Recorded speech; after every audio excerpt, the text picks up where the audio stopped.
too, but I should say that.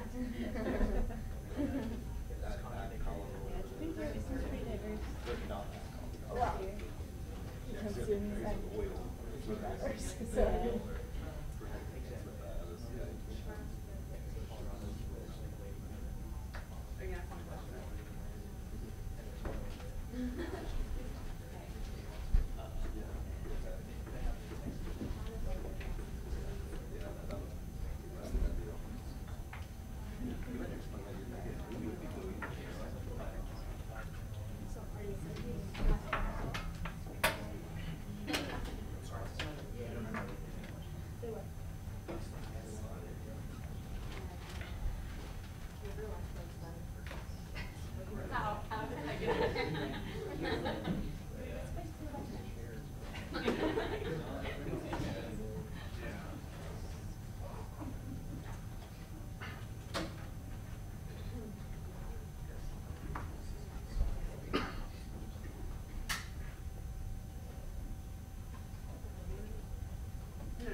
Okay, so Verizon is telling me that it's 4 o'clock, and I think like most of us, I'm a slave to Verizon when it comes to time. So they say it's 4 o'clock, I have to begin.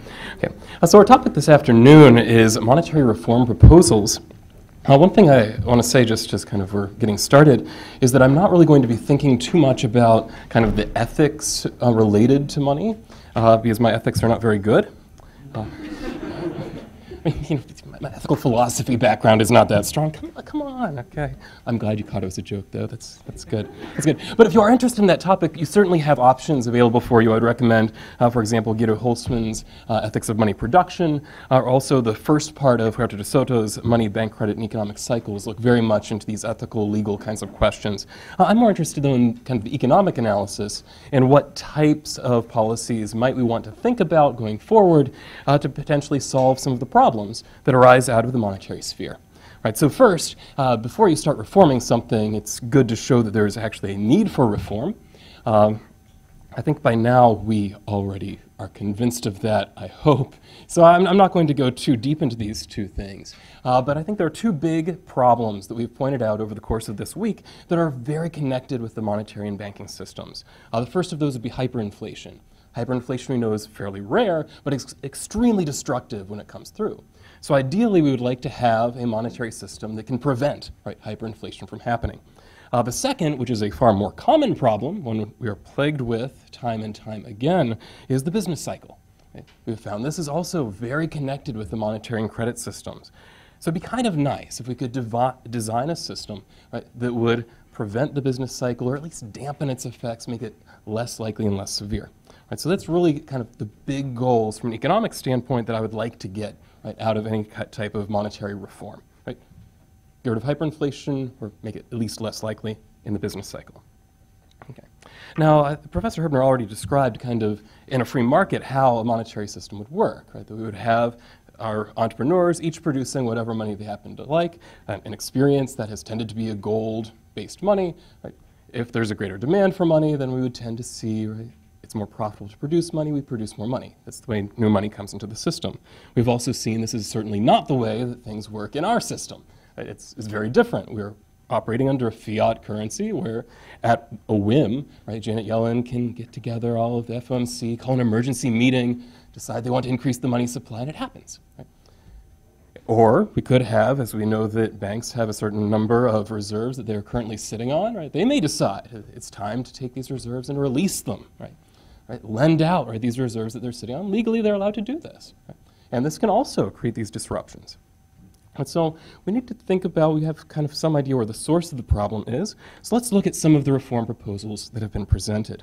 I'm looking both at non-Austrians and Austrians as well, to kind of take a broader view and see where are we kind of getting the problem right and perhaps solving it, and where are we missing it.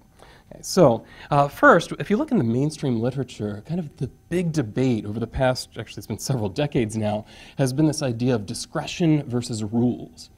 It doesn't make sense for us to have a group of people like the Federal Reserve, like the FOMC, get together and think about what should happen with the monetary system, and then using their judgment, go out and make whatever policies they happen to think would fit. Well, I think probably the strongest argument against this system came from, I'm going to confess, I think Milton Friedman. He had a really good line, okay? In Capitalism and Freedom, as he's talking about the Federal Reserve, he was no fan of the Federal Reserve. Right? You can get something right occasionally. Even if you're wrong on money most of the time, you can at least get one thing right. And what he said was that any system where such a small group of people can cause so much harm to so many people is a bad system. Right? Okay. Now we can even say, maybe Janet Yellen is very well-intentioned. She doesn't seem like a bad person whenever I see her speak. She seems maybe somewhat boring, right? But that doesn't make you bad, right? So she may be very well-intentioned, but as I learned watching Sesame Street as a child, everyone makes mistakes. Right? Now, normally, if I make a mistake, I pay most of the cost of that mistake, right? Or maybe people close to me, pay a big part of the cost. When we're talking about the monetary system and they start making mistakes, we all get involved, like it or not, in business cycles or in hyperinflation. We are all victims of these mistakes. So even if we grant good intentions, we still have a problem with the system. So Friedman then would advocate we need some kind of rule instead. Let's take human judgment out of it. Mistakes are simply too costly. So let's find some kind of automatic way that monetary policy can run. That way, we eliminate the possibility of mistakes. Now, before I get into some of the specific rules that have been proposed, I do want to say just kind of 3 general comments about rules. And not about rules in general, rules for monetary policy. The first problem with just the idea of a rule for monetary policy is a political problem. After all, the Federal Reserve is a creature of the government. Now, I wouldn't say it's a fourth branch of government. It has this weird structure connected both with the banking system and also with the government's kind of this odd connection between the two. But at the same time, we know that it exists because Congress passed a law. It created it. If we want to eliminate the Federal Reserve, it would then follow Congress is going to have to repeal that law. If we're going to replace the Federal Reserve, so Congress is going to have to repeal this law and replace it with something else. So this now puts monetary policy in the hands of Congress to decide what kind of rule we're going to use. And again, even if we grant good intentions to Congress, which may be a stretch, but even if we grant that, I know very few monetary economists that I would trust that are in Congress. We're going to have Ron Paul draft this legislation. I somehow doubt it, So we're going to have people that really don't understand what's happening. Well, okay, so now what we're talking about is them potentially making a mistake that gets written into law, and then we just make the same kind of mistake over and over again instead of different mistakes from time to time. You also have the problem where even if they happen to stumble upon a good rule, we have to trust them not to touch it afterward. Now, I think recent experience does show that it is actually possible for Congress to pass a law that then they have a really hard time getting rid of. This Affordable Care Act, It's just kind of wild. I admit, I'm not a very good entrepreneur. My foresight is not very good. I often predict things badly. I'll talk more about this in my talk tomorrow. And I definitely thought, okay, there are enough Republicans in Congress. They're just going to get rid of this thing, and we're going to be stuck with this back and forth. Republicans take over everything and then get rid of these laws, and then Democrats take everything and they come back, and we're going to have this horrific regime uncertainty in all of these industries. But no, it turns out not even the Republicans can get rid of this law despite its problems. So maybe politicians can make a law that they can't get rid of. Okay, Social Security is still with us, and we all know there are problems with it. So okay, maybe my political objection isn't quite so bad. Now, but there are also a couple other more economic issues as well. One is the issue of measurement error. This is, man, is there like a nerdier thing to talk about than measurement error? But whenever we make these rules, we're trying to target something. Whatever this thing is, we're going to have to measure. Now, it turns out matching economic concepts into the real world in which we live is not a perfect thing. So for example, if you take, say, any class where they talk about money in economics, you're going to learn how we measure the money supply. And you learn that we measure the money supply multiple ways, right? So there's M1, there's M2, there's MZM, there's the divisive money supply, which I don't totally understand myself, to be perfectly honest. Right, we have also proposed from our side the Austrian money supply, the true money supply. Even the Austrians can't agree, right, what the money supply should be. Is it Austrian or true? Mm-hmm. Right. So it's not so clear. We know conceptually what money is, but when we look out in the world around us, what really counts as what people are intending to use as money? Because intent is really a big part of what's going on, right? What are people's ends when they're holding this thing? Right? Are they intending to use it as money? It's not always obvious. When I put money in my savings account, yeah, okay, is that money that I'm intending to use a medium of exchange, or is that more of a savings instrument? It's not so obvious whether we should count it or not. So you have multiple measures. Right? Now I will say from a scientific standpoint, if you're doing empirical work, we don't worry so much about these measurement errors. Right? As long as, for example, M1, even if it's not measuring exactly the concept of money, as long as it kind of acts like money over time, right? So M1 going up, as long as that is happening when real actual money is going up, then we're okay to do statistical work. Right? And yeah, we might be a little bit off here and there, but if on average we're moving in the right direction, we're probably okay. Right? Similarly with things like price indices. So is the CPI a good measure of prices? Well, probably not. Right? But at the same time, if over time it's basically tracking what prices are doing, I can run regressions, I can do correlations, and basically get the story more or less right, as long as these errors cancel out over time. The problem is that when I make a rule and I'm making policy in real time, I don't get to have my errors cancel out over time. Right? I don't get to take advantage of that fact. Right? Because I have to make a decision based on what's happening now and the data that I have now, where there's an error. It might be I overmeasured, might be I undermeasured. Right?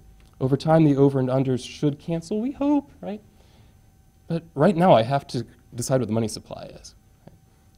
So I'm going to end up affected by these measurement errors period by period. And that's potentially a significant issue, because it means that even if we replace people that make mistakes with rules, as long as we're not measuring stuff right, perfectly right, the rules are going to make mistakes. And that's an issue. And finally, one other very important economic issue is that all of these rules assume staticness in some way. Right? There's something that we're assuming that's stable in the economy, so we can have some kind of fixed rule that is going to work for us. Okay. All right, so now having stated some general objections to the idea of rules, let's look at some specific ones. So we'll start with Friedman. Friedman is probably the best known for coming up with a rule. So let's talk about this. Okay. Oh, yes, good. Lights you can see slightly better, maybe. Yeah, that's clear enough as it is.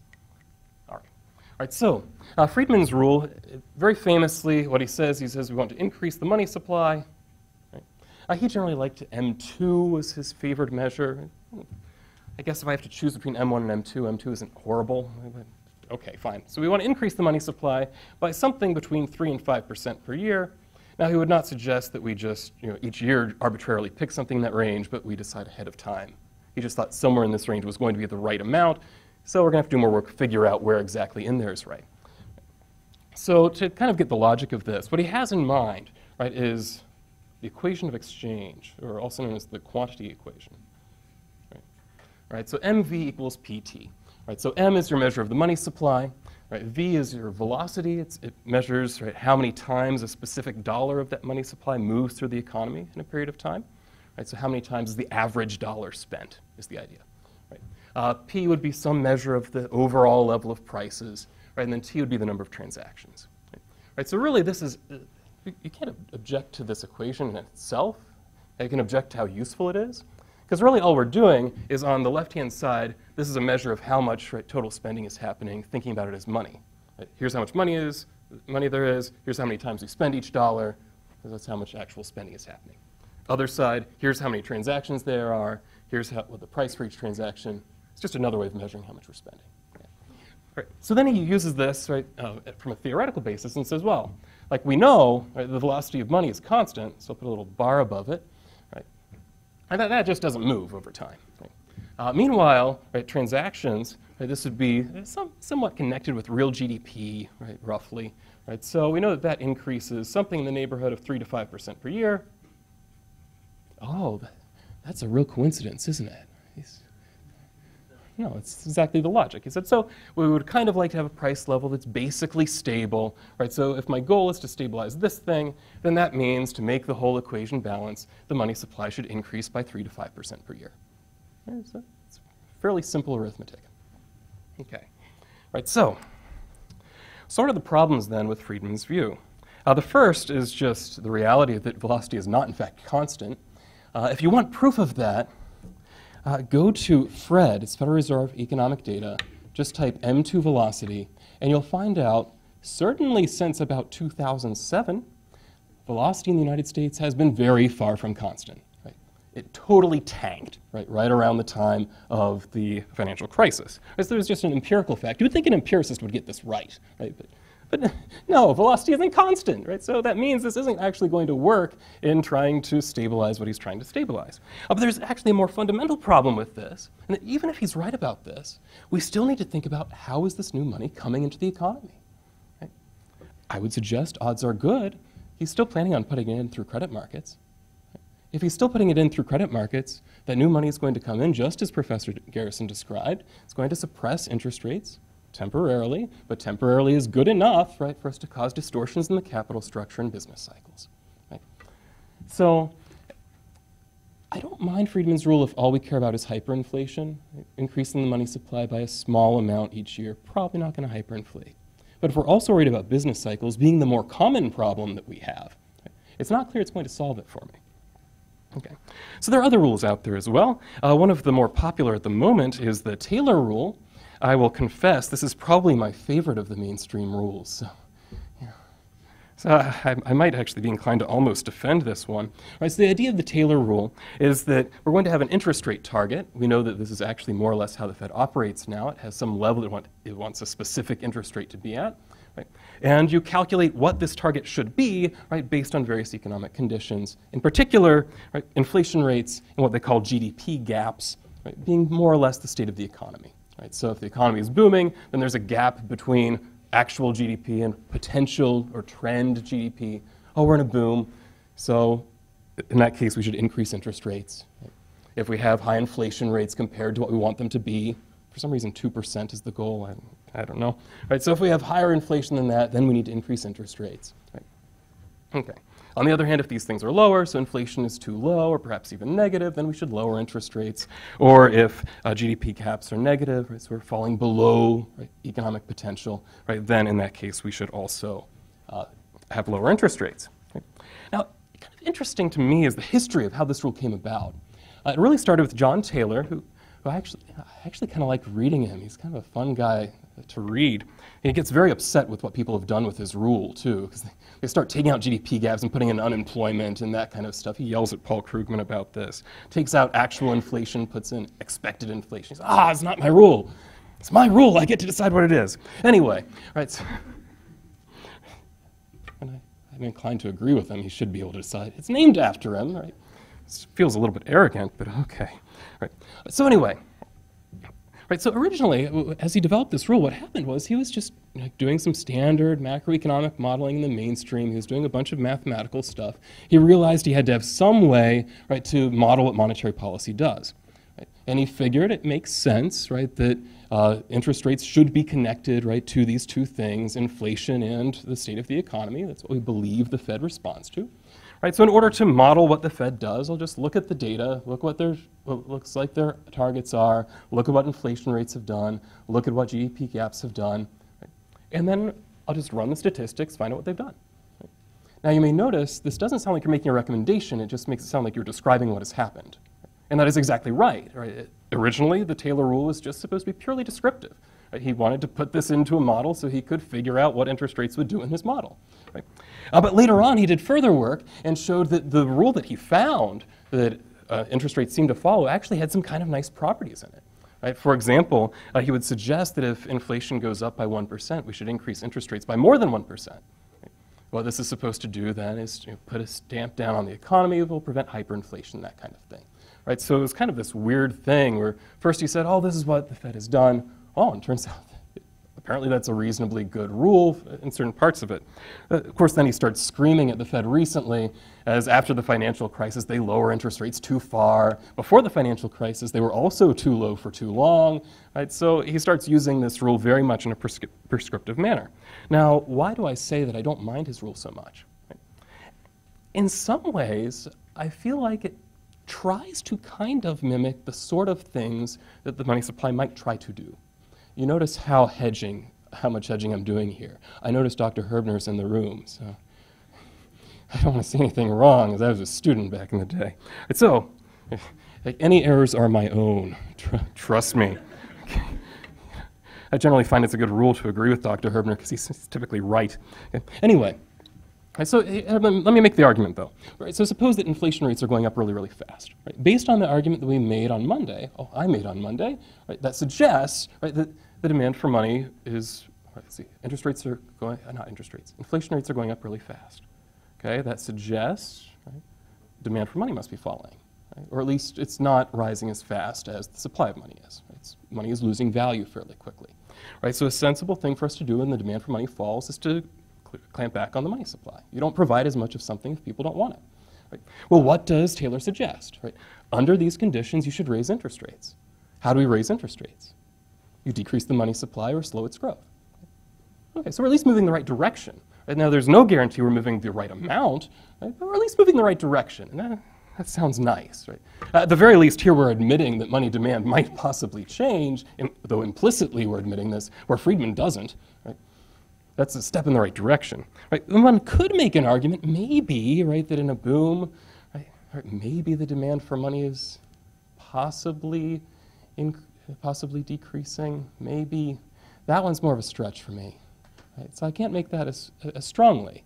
Right? But at the very least, in responding to inflation, okay, the Taylor rule is at least pushing us the right direction, it seems. We still have the same problem, don't we? He doesn't suggest, right, he actually very explicitly suggests this is what the Fed should do, not that we should eliminate the Fed. Right? Just rather, I don't know, he just likes having these people on payroll, I guess. Right? So you should pay these people to pull out their calculators every couple months, right? Plug in his rule, say, oh, here's our interest rate target, and then we move on. Okay. Right, so, all right. Anyway, let's keep going, because time may get away from me. All right, so another idea that is out there now is inflation targeting. Inflation targeting is also fairly popular, and actually, in many ways, I'm going to have the same lack of objection that I have, and also the same objection I have, right, to exactly what Taylor's rule was, because inflation targeting would suggest that if we have higher rate of inflation than what we really want, right, then we need to clamp down on the money supply. Well, high inflation indicates the money demand is falling. Clamping down the money supply may, in fact, make sense. Again, it doesn't tell us how much, right? But it also has other problems. Right? First is that generally when inflation targeting is talked about, what we're talking about is we have, right, some medium or long-term, right, target for what the rate of price inflation should do over time. Right? Okay, right, now, so I need to make policy now, right, to determine what the rate of price inflation is going to be 3, 5, 10 years from now. Right? This seems to take a great deal of foresight. Right?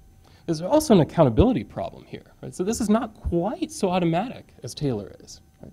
Right? So instead, what we have now, right, so we know what we're shooting at. We're shooting at this level of price inflation somewhere out there, right, 3, 5, 10 years from now. But how we're going to do that seems to require a great deal of judgment. Right? So while it may be true, right, that we don't have strictly a discretionary system and that the Fed can just kind of decide to do whatever it wants, we at least have a specific goal that they're shooting for. Right? They still have to use a lot of judgment in how they're going to attain that goal. Right? And that seems to be, right, the kind of thing we're going to run into the same kind of problems that discretion on the whole is going to have. Right? Everybody makes mistakes. Even if we trust them when they say what this inflation target is, that they're actually trying to hit it, right, they very well may make mistakes in the meantime.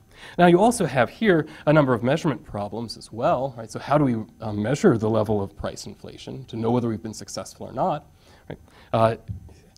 You take principles of macroeconomics, most places, and they say, well, we like to measure price levels. And you learn about CPI, PPI, GDP deflator, maybe the PCE. Right? I'm very much reminded, back in the day, this was actually jumping back a little bit to Friedman's rule, when Alan Greenspan was chair of the Fed, he appeared as he has to before Congress one of the times. And reportedly, I haven't actually looked up the transcripts. This might be made up, but I'm going to go with it. It's a good story. Right, so, right, well, apparently, right, somebody right, in Congress decided they wanted to ask Chairman Greenspan this question. Apparently, they were very influenced by Friedman, and they said, well, right, Chairman Greenspan, why don't we just follow, say, a Friedman rule where we grow the money supply by 3 to 5% every year? Right? And Alan Greenspan got a very sad look on his face, which required no change. Right? And he said, well, we just don't know what money is anymore. One would think that if the chair of the Federal Reserve doesn't know what money is, we have a problem. Right? But what did he actually mean? Right? Because Alan Greenspan is very good at just saying things, and then you have to spend forever figuring out what he meant. Well, if you look at M1 and M2, the two major measures of the money supply at the time, they weren't acting the same. Right? One of them was being extremely stable, the other one was growing. Right? So the point he was making is that what I do with monetary policy is going to change based on which of these two I choose. Right? One would expect we'd have the same problem, because I know I've looked at PPI, I've looked at CPI. I actually think that they're kind of cool to watch how they move relative to each other as we move through the business cycle. It's kind of neat. Look at that sometime. Right. So which one we're targeting is going to have an effect on how we're running monetary policy, because they don't act the same way. Right? Here we have a very significant measurement problem in that we don't actually know, right, which of these is a better measure of prices. There's no, if we knew, we would stop using one of them. Right? So we're going to have to make a decision. Right? So additional judgment bringing in additional problems. Okay. The last kind of, some people in the mainstream have suggested this. There have also been some Austrians, or at least Austrian-friendly people, have suggested this target, that is the NGDP target, or targeting nominal GDP. The people that propose this, many of them would call themselves market monetarists. Right? For those that know their economic history, you know the term monetarist is very connected with Milton Friedman. And in many ways, what they're trying to do is correct my first objection, right, to what Friedman is doing here. Right? So we have MV equals PT. I'll write it again because I have nothing else to do. There we go. And what they say is, well, if we want to really run the economy right, well, why don't we just stabilize this on this side?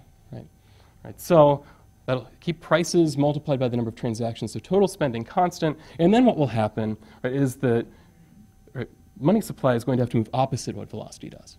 Right? And so, maybe we don't want this to be constant. Maybe we want it to grow by 3 or 5% a year. Yeah, take your pick. Right? It doesn't really make much difference to the analysis. Right? At the very least, any changes in velocity, which we know do actually happen, right, we should offset then with changes in the money supply. Right? So suppose that there is this weird time where velocity collapses because we have a financial crisis and people want to hold on to money because they're nervous, hypothetically. Right? Well, in that case, but it seems like people want to hold more money. Well, in that case, we're going to create more money. Right? That last statement, it looks like people want to hold more money, let's create more money, is in fact exactly the way we want an ideal system to work, right? Oh, we found the ideal proposal. Right? I don't believe that. But apparently you don't know me very well. Right, so what is this missing? Right, again, like a lot of these rules, like the direction feels about right. Right? But what does it miss? First thing it misses, how is this money getting into the system? Right, when we have people like, for example, as I was preparing this lecture, I looked up a paper by Steve Horwitz and Will Luther. I was drawn to this paper because I actually know Will Luther. He's a nice, seemingly intelligent person. I said that, okay, like, I don't want to just criticize, right, this view on the basis of critics of this view. Right? It's kind of unfair, right, to criticize Keynes, for example, just reading people that criticize Keynes. Right? You want to find out what did he actually say. Are we being fair?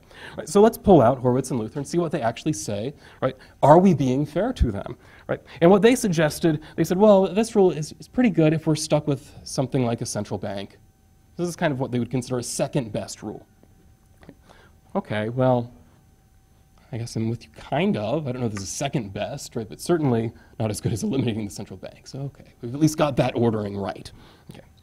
And so what exactly is the problem with this? First, right, this new money has to get in there somehow. Right? Well, if we're conceding, let's let the central bank still be there. It's still the central bank injecting the money. Right? It's still going to come in through the credit system. We still get the suppression of interest rates. We still get business cycles. Right? Okay. Is not actually moving us the right direction of where we want to go, of eliminating that particular problem, or at least limiting it as much as we can. Right? Right, so even though, right, in some ways this feels good, we still have this problem of we just keep putting money in through the credit system in all of these systems we're looking at. So that feels like a rather significant issue. Okay. All right, so let's move on then to looking at some of the more Austrian proposals. Yeah. So here, when I originally kind of practiced this in my hotel room last night, I found out this lecture took me 70 minutes. I thought I need to make some cuts and restructure things. All right, so when I look at the Austrian proposals, then I'm kind of arranging them into two main areas. We'll look at a couple proposals in each of these areas to kind of get some idea of how Austrians speak about how we should do monetary reform. So first, let's look at the issue of money itself. Right, so what should we do with money itself? Right? Do we, for example, just love, right, these Federal Reserve notes? No, we don't. Now, what we should do about it, though, there is some disagreement amongst Austrians. Right, so, for example, one proposal is to try to revive the gold dollar. Right, so take this paper money that we're already using, it's already in use, already established as a money, and let's try tying it back to gold. Right? After all, what that should do, if we tie it strongly enough, it should help prevent hyperinflation. We can't just produce more gold. Right? And, again, if we're careful with what we do on the banking side, this might handle business cycles, but we need to get to the banking side to make that particular case. Two people that made this case for reviving a gold dollar would be Mises and Rothbard, two names you may have possibly heard of. Right? Now, they have slightly different plans, though, for how they're going to do this. Right? So Mises, in his 1953 edition of Theory of Money and Credit, has a couple points of exactly what we should do to move toward having a gold-based dollar. The first step is to stop issuing paper dollars. So no more of that, just stop. Okay. Secondly, any gold that the Fed or the Treasury currently holds, they have to hold on to through this process, or it's going to create disruptions, as you'll see in the next step. Right? So the idea is once we do these two things, right, so don't sell anything to the Fed and Treasury, stop the issue of paper dollars, what he expects will happen is we'll see a stabilization in the price of gold. Right? Once the price of gold is stabilized, then, we can establish a conversion agency that is going to say, okay, we guarantee now, right, if you bring in that number of dollars to us, right, we'll give you an ounce of gold in exchange, or vice versa, you can bring gold and then we'll give you that number of dollars. He also suggests, so this is, right, this is the kind of thing Friedman would say is fixing the price of gold.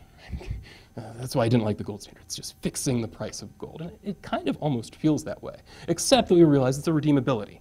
Right? Okay. So you can actually go and change this back and forth. Okay. All right. Another point of this is that he suggested eliminating all large bills, which in his mind was $5 and up. Prices have changed since 1953. I suspect we'd have to revise that number upward. But the idea being, he wanted people to get used to the idea of using gold as money. Right? So for these large transactions where it's reasonable that you might actually be able to see the gold that you're using to buy the thing, right, then have people get used to it. Right? So I just bought a new van recently. Right? The amount that I paid for it, I'm not going to confess because it's embarrassingly low. Right? But I could have at least seen the gold, right, that I was handing over to the dealership in order to get this particular car. So in Mises' mind, it would make sense this transaction should happen in gold. Right? So let people get used to holding these gold coins. Let people get used to the idea that gold is in fact money. Right? So let's undo, right, the damage that was done by pulling gold out of the system and getting people used to paper. Just undo that. Okay. Rothbard presents a somewhat different view which is actually significantly faster in how we can achieve this. Right? And Rothbard suggests a system that I call simple division, right? Where he says, let's look at the money supply, whatever money supply we think we want to have backed by gold. Right? The Fed has gold holdings, so do the division, right? Find out how many dollars are out there for each ounce of gold that's in the Fed's gold holdings. Right? And there's our exchange ratio between the two. Right? So each ounce of gold, right?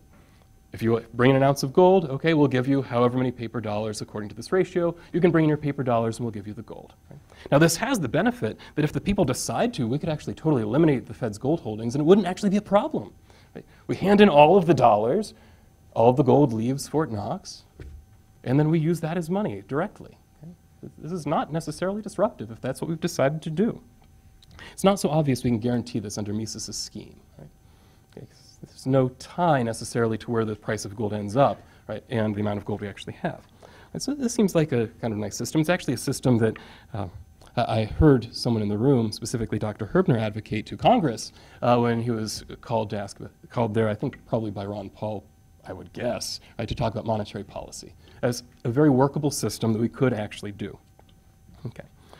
The other major proposal that has been offered is the idea of currency competition. Right? So this has been offered, for example, by Hayek in the Denationalization of Money, also by Hans Sennholz in Money and Freedom, and also in many other writings. The idea here is really not necessarily to cause any fundamental change, right, to the paper currency we're using, but rather just to allow people to make a choice about what kind of currency they use. Because you find out when you really start looking into the monetary system, we don't actually have this choice. There are many places in which we are blocked from having choice in money. Right? So allow people to use whatever currency they like. If I want to start using euros, okay, fine, let me start using euros. If I want to start printing, right, Engelhardt dollars in my basement, and I can convince people to take them from me, right? Okay, we can use that, right? Why not? So what is it that's blocking this? First, there is no free entry in currency in most modern economies. Right? We've seen this proven, for example, with the case of the Liberty dollar.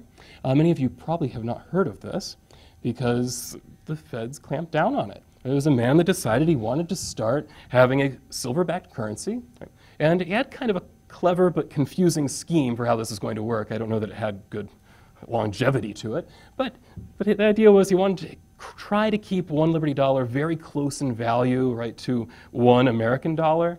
Right, that way you could very easily, right, go into, say, small shops and convince people to take the Liberty dollar instead of, right, the American dollar. I suggest that probably part of that part of the plan was part of what got the feds mad at him, right, because they suggested that he was trying to create confusion in the monetary system, right, and that was going to be a significant problem for him. And so he ended up being put in jail, right, for trying to enter into the currency market to compete alongside the dollar. Right. Another thing that we have standing in the way, right, is legal tender laws. And so with legal tender laws, you look at any, right, American dollar, it says this bill is a legal tender for all debts, public and private. That means if we enter into a debt contract, right, then say I as the creditor, if I happen to be lending to you, I have to accept, right, dollars in exchange. Now interestingly, legally, this is not necessarily true in barter. Right? So I could say, no, I'm only willing to give you this pen if you give me your watch. Right? And I will not, in fact, accept dollars for this pen. It has to be your watch. That's a spot transaction, that's okay, right? But when it comes to debts, right, that's no longer the case. Right? And so why is it, right, that we should be banned from this? Well, economically, right, if I have to accept dollars in exchange for any debts, right, that I give out there, well, then I have a pretty strong incentive to just use dollars all the time. Right? So it enshrines, right, the official currency, the legal tender, in people's minds and also in people's behavior, right? So that then it becomes very difficult, right, for any competition to come in. So eliminate legal tender laws. Now that doesn't mean that people have to stop using the dollar. Right? It might be that they still find it perfectly acceptable to continue making debt contracts in dollars. Maybe people will just keep using dollars left and right, just as we do now. Right? Maybe these competing currencies won't actually be able to compete very well. Right? That's possible. But at least here now we know that that is what people have chosen, right, rather than what has been forced upon them. Another thing that specifically Sennholz suggested was having honest minting. Right? As it is now, right, the U.S. Mint does still mint, right, silver and gold coins, and you can buy them as collector's items. Right? And they do actually have a legal tender value printed right on them. And that value is a very small fraction of the melt value of the metal that's inside. Right? I actually have, I admit, I don't hold much physical gold or silver. I'm not wealthy enough to own any gold that I could potentially see. And I have like one silver coin, and it sits in my desk. I actually got it, I think it was right after I got back from Mises U as a student. So I've had it for a while, and it has gained in value. So I'm not one to say put all your money into silver, because it kind of stopped gaining in value a few years ago. But that's okay. Right? But it has printed on it, right? $1. Right, so if I go into the grocery store, I can in fact spend this something like 99% pure silver coin. I can in fact buy something worth $1 with it. And it's a 1 ounce silver coin that if you melt it down, that silver is worth about $15 or $16. Right? So it makes absolutely no sense, right, for me to go out and try to use this thing as a money. Right? Rather, I just want to buy it either as an investment, as I think it's going to gain value in the future, or perhaps because I think it's kind of fun to have silver around, so it's actually kind of a consumption good. Right? So you might buy it for these reasons. But there's a significant barrier there simply because they put that $1 on the coin. Right? If all it had on it was 1 ounce or 0.99 ounce silver, right, suddenly it becomes much more useful. Right? Because now we can make an argument, well, this silver is actually worth $15, $16. Right? And if you take this, right, it has some nice properties to it, right? So it's very durable. You don't have to worry about this getting shredded up or something like that. So we could start making an easier case. But as long as that $1 is on it, as long as that $20 is on an ounce of gold, absurd, it's like almost 1/100th, right, the actual value of the gold inside that coin, right? It becomes very difficult to use the thing. So very simply, we just want them to change the minting plates. Get rid of that $1, get rid of that $20. Right? Just tell me how much gold, how much silver is in that coin. And then if people want to use it, they can use it. Okay. So very, very simple. Okay. So you may notice that currency competition is not really asking much of the legal system. Right? We're not saying we need to start paying our taxes in gold. No, if you want to keep using dollars for that, go ahead. Right? The government wants to keep paying all its expenses in dollars. Go ahead, right? That's fine. Right? Now you might find if people decide they don't like the dollar, it's going to be a lot harder for you to actually buy anything for the government. Okay, so maybe we have some idea of why these barriers are there. Okay. All right. So those are those two big proposals, right? First, reviving the gold dollar, tying the dollar we have back to gold. Secondly, just allowing for currency competition. Okay. So then let's move into banking with the remaining time. And so here again, there are two proposals. One is the idea of fractional reserve free banking. Now here, Professor Herbner has already given something of a critique of it. I'll add just a little bit to it, mostly in the area of jokes, actually. So here I was looking at that paper from Horwitz and Luther. Right? And Horwitz and Luther lay out, okay, well, this is what we're advocating. But they actually specifically avoid telling you how their system works. They say, if you want to see about the mechanics of how this works, here's the paper that you need to read. And it's Selgin and White, a paper, and I love this title, How Would the Invisible Hand Handle Money? Very clever. Published in the Journal of Economic Literature, which is a very well-respected journal. It's one of them published by the American Economic Association. It's A+ journal by most rankings. Right, so very, very good. So that, okay, I'm in for a good one, probably more math than I want to read, but this is going to be a pretty good paper. Let me tell you first, I ran into a significant barrier as I was trying to read this paper. Here's what it was. Okay. Right, so what they end up boiling down to, it ends up the Journal of Economic Literature is less mathy than some of the others. So it was really this one big equation. Right, so they're looking at the level of reserves, that's R, right, the banks would want to hold under this system of fractional reserve free banking. And they say this is related to B. You don't really worry about B. Right? B is just some parameter. It ends up it's actually meaningful. They hide the interest rate inside of that. Right? Yeah, it's true. B is actually a ratio, right, where the interest rate is in the denominator, but they want to hide that. Sigma, that's some level of how much variation are we going to see and how many withdrawals we have versus deposits. Right? So how much instability, in effect, is there out there in the banking system? Right? There's MV. That should feel familiar to you. We just saw that. And it actually came from that other equation, which is significant here in a minute. Right? And then the number of transactions also should feel significant. And for various statistical reasons, it's more mathematical reasons, that ends up coming in as a square root. Okay. And then they say, what we need to do now, right, in order to show how this is going to work, right, this is actually where they end up. I made a mistake. Okay. So I guess I should forgive them because I'm going to criticize them for making a mistake. Okay. So what they said originally was, I can reconstruct this fairly easily. Oh, don't forget the B. There we go. All right, so they had this equation where it's related to the price level and the number of transactions. And then they say, let's get rid of the price level. Right, so MV equals PT. All right, so we need to solve this thing for P, plug it in, and we end up here. Right. All right. How many people have had 8th grade algebra? Right. There's a problem with this. That was missing. Right. So this is in the Journal of Economic Literature, right, one of the most respected journals in the economics profession. And referees read this thing and didn't find this. And like, it could be maybe there's a typesetting error, but then I go forward in this paper and they end up plugging something in for T and treating that as 1/2, right? So we made the same error again, and although weirdly the stuff they plugged in, they actually end up with a negative sign in some of the stuff because they do division. So they keep acting like it's 1/2 later in the paper, so okay. I'm going to nail them because clearly this is significant. Then they say, so what we're going to do is assume that the level of reserves in the economy is constant. Right? These things are constant, and this is constant. It doesn't matter what that exponent is if the thing is constant, right? So what did they just do, right?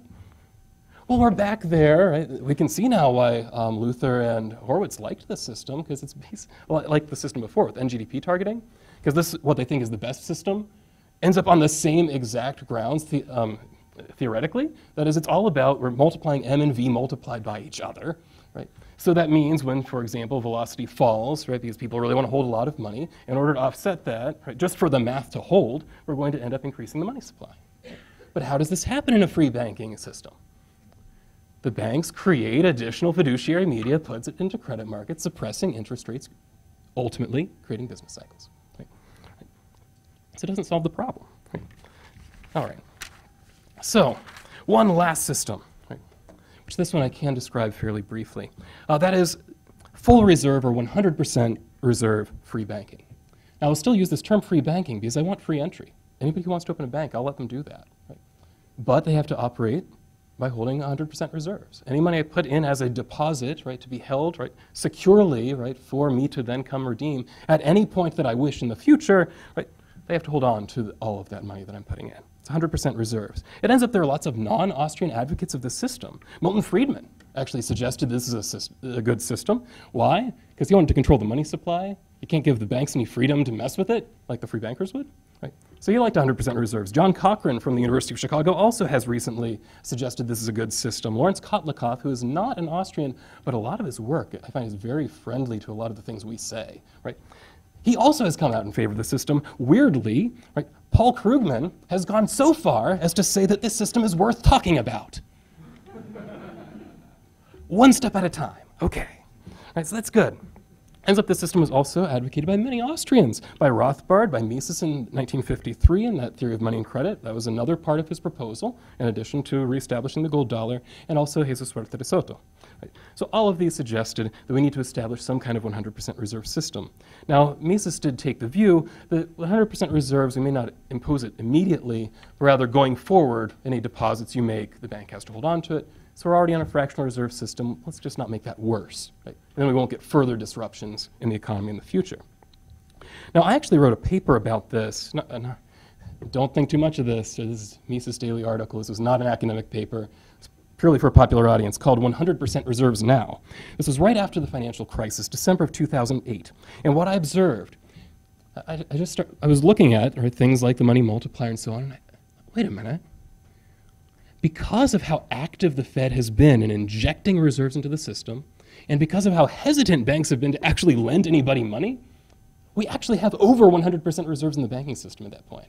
Right? So 2008, I observed, like the Fed could actually just declare everyone has to hold 100% reserves. It wouldn't cause any disruption in the system because everybody's already holding 100% reserves. Right? So now naturally times change. Right? So I looked just today at the most recent data, because we're recovering. Surely banks are lending out money. Surely the Federal Reserve has removed some of these reserves. Right? We don't need them to stabilize the banking system at this point. So based on our last data, which came from a week or two ago, depending on which of these numbers we're looking at, we currently have $2.2 trillion in reserves held by the banking system. When you look at demand deposits, so things like checking accounts, $1.5 trillion. Right? So we could literally, I don't recommend doing this because it's illegal to recommend doing this, right? But if we did happen to decide to take all of our money out of our checking accounts, it's actually there. We could still, right, almost 10 years after this was first the case, we could still implement 100% reserves immediately without having to put this Misesian proviso just going forward. We could do it right now, right? And it wouldn't cause any disruption whatsoever. Right, so I'd like to close here, as I'm slightly over time, with a quote from Hans Sennholz from Money and Freedom. This book is available in the bookstore. He says that sound money and free banking are not impossible. Right? They're merely illegal. That is why money must be deregulated. All financial institutions must be free again to issue their notes based on ordinary contract. Right? In a free society, individuals are free to establish note-issuing banks and create private clearinghouses. Right? In freedom, the money and banking industry can create sound and honest currencies, just as other free industries can provide efficient and reliable products. I'm going to interject here. What's so special about banking that we need to regulate it? Okay. Freedom of money and freedom of banking. These are the principles that must guide our steps. Thank you.